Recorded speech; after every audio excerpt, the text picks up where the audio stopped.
ആയിക്കോട്ടെ. എന്താ ഇത്? ഇതിനെ ഞങ്ങളിവിടെ ചായ എന്ന് പറയും. പട്ടണത്തിൽ എങ്ങനെയാ പറയുന്നതെന്ന് എനിക്കറിയത്തില്ല.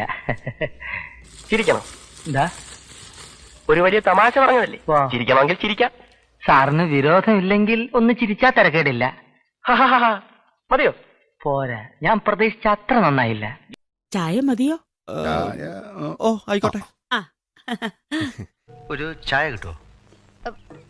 പാലില്ല. അമ്മേ, പൂമുഖത്തേക്ക് 1 ബ്ലാക്ക് ടീയാ.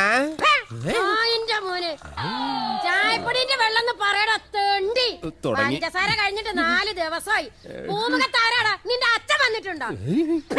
അവന്റെ ഒരു പ്ലാസ്റ്റിക് ഒരു ഫ്രീ ചായ ഇവന് കൊടുക്കും. ഓ, പലഹാരത്തെ കുറിച്ച് എന്നെ ഓർമ്മിപ്പിച്ച സ്ഥിതിക്ക് എടുത്തോളൂ. 2 ബോണ്ട, ഒരു സവാളവട, ഒരു സുഖിയൻ. 3 ചായ കിട്ടോ? പിന്നെന്താ? പാല് ഞാൻ കുടിച്ചായിരുന്നേ. അങ്ങനെയാണെ പഞ്ചസാര മൊത്തം ഞാൻ തിന്നും. ഇവന്മാർക്കെല്ലാം മൂത്ത ഭ്രാന്ത.